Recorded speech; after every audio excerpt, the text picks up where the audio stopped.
nous nous projetons sur 884 milliards. Un travail consistant à corriger les déséquilibres constatés dans les conventions minières, pétrolières et industrielles, telles que les cimenteries, notamment en matière de redevances de fiscalité et de production déclarée. Elle inclut également le recouvrement des amendes issues des audits métrologiques et fiscaux.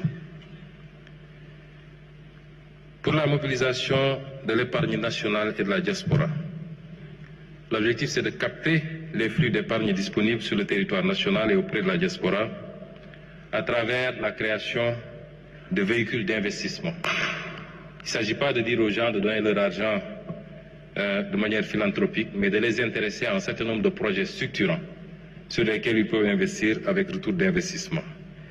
Nous nous projetons sur 135 milliards.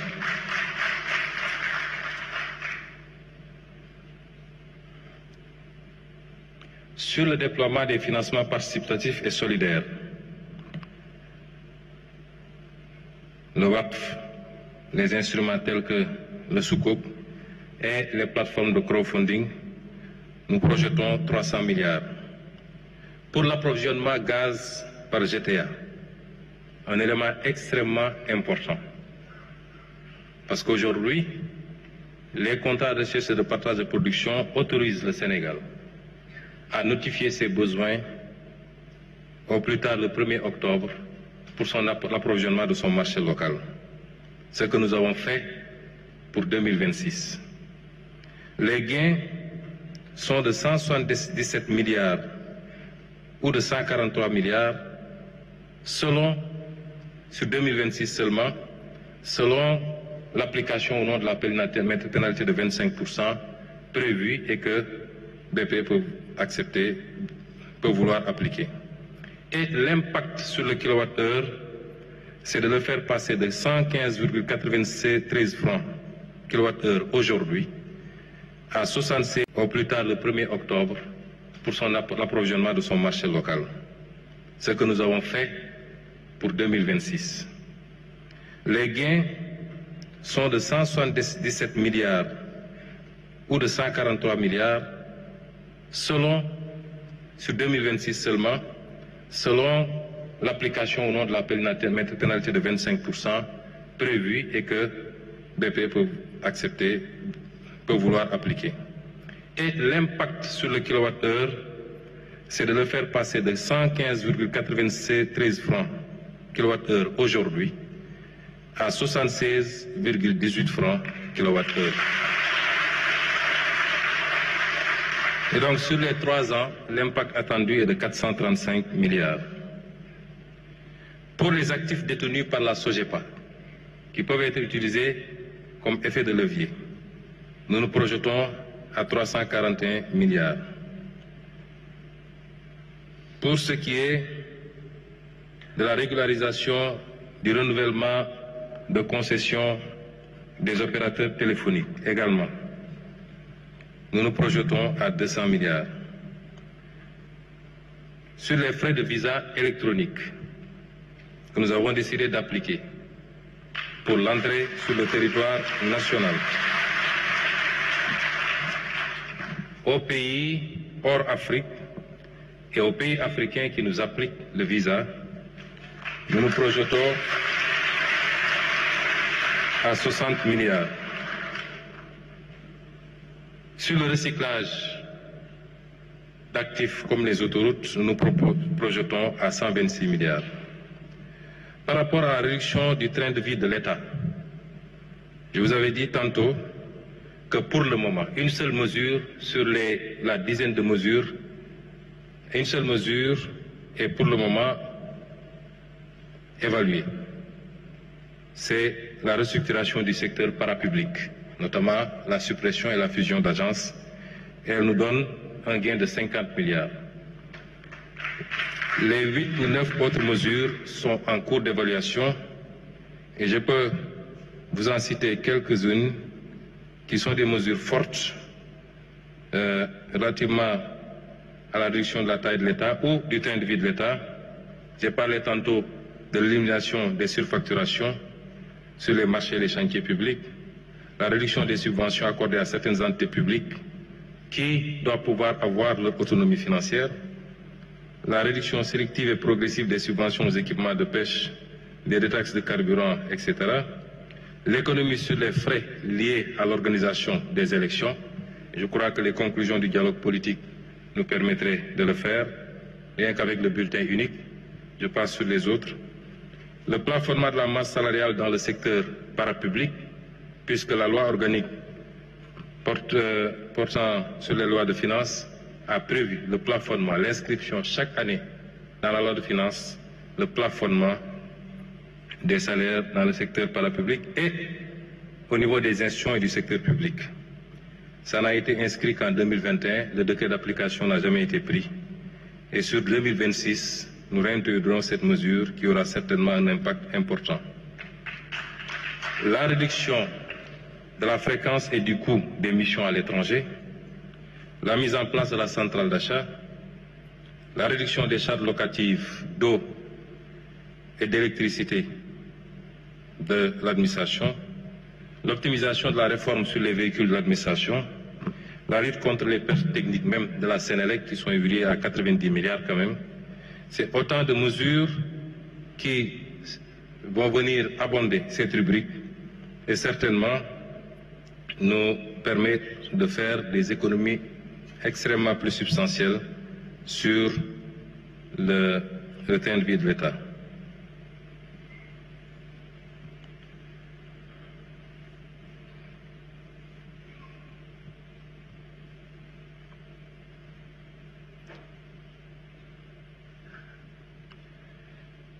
Donc, après ce volet,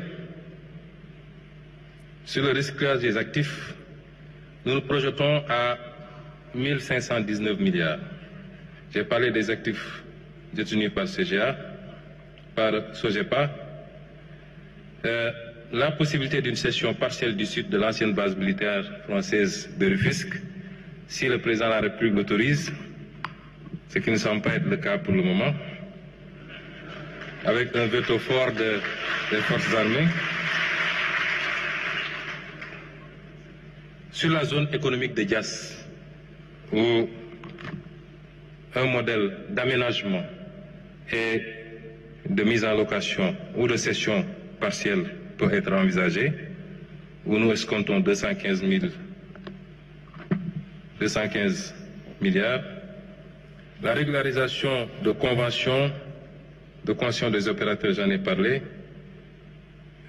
et le site de Dantec où il y a encore 3 hectares que le Francis envisage de gérer pour générer 126 milliards. Pas en termes de cession, une fois de plus. Pour la mobilisation des ressources domestiques,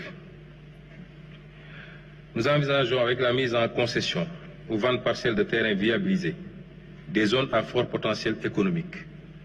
Je veux dire ici, pour les besoins sociaux à des Sénégalais de toutes les couches, mais particulièrement des couches les moins favorisées, mais également pour les besoins du tourisme, où la SAPCO et ses agences dans l'aménagement de sites dans la Petite Côte, Mbodienne et autres, dans le sud, à Béné, etc. Et pour les programmes immobiliers et logistiques. L'évaluation de l'assiette et des droits additionnels nous projette sur 80 milliards. Pour les redevances audiovisuelles, le ministre a commencé déjà un travail important, M. Aliou Sall, ministre des Télécommunications. Il s'agit ici d'aller au-delà de ce qu'il a commencé et de fiscaliser tout ce qui est publicité en ligne, les vidéos sur demande, notamment les plateformes de Netflix et autres, les services numériques. On se projette à 16 milliards. Le e-commerce, les revenus d'influenceurs qui, quelquefois, encaissent beaucoup d'argent.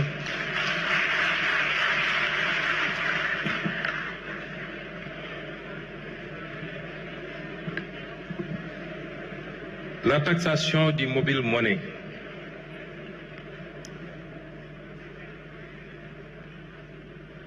La taxation du mobile money qui existe déjà, mais qui se fait sur des bases très faibles.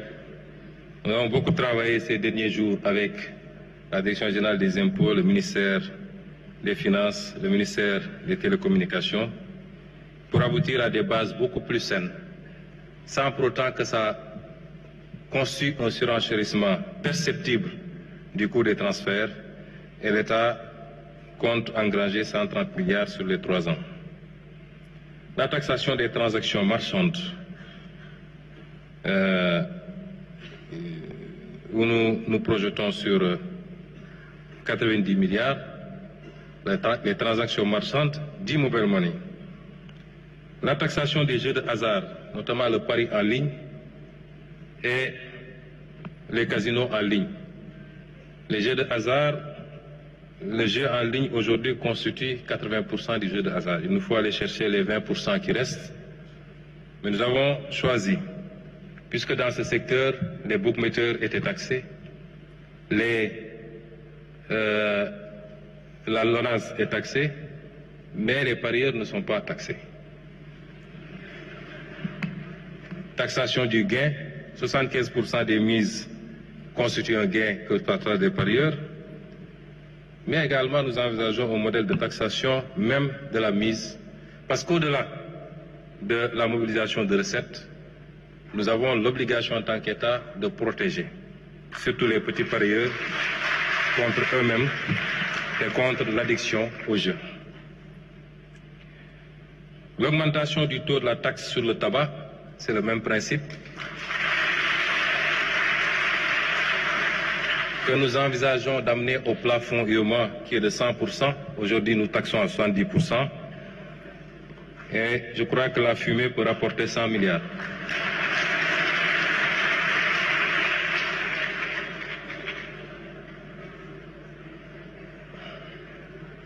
Le relèvement de l'âge limite d'importation des véhicules de tourisme. C'est une forte demande de la diaspora.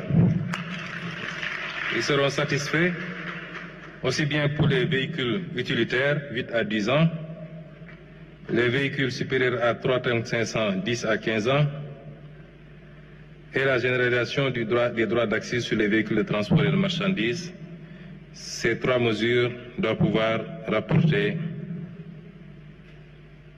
un peu plus de 100 milliards.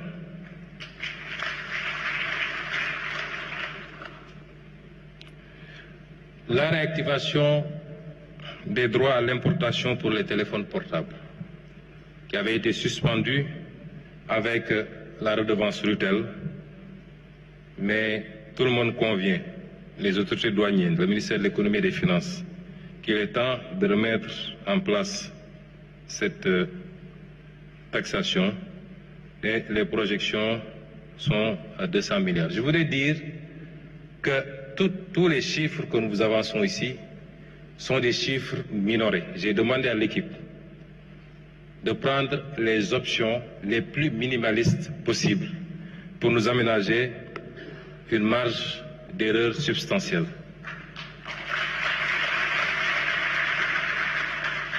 La mise en place d'un programme de marquage fiscal qui permet de lutter évidemment contre la fraude sur les quantités, mais également de garantir un peu la qualité de la consommation. Donc des préoccupations de santé, où nous projetons 87 milliards.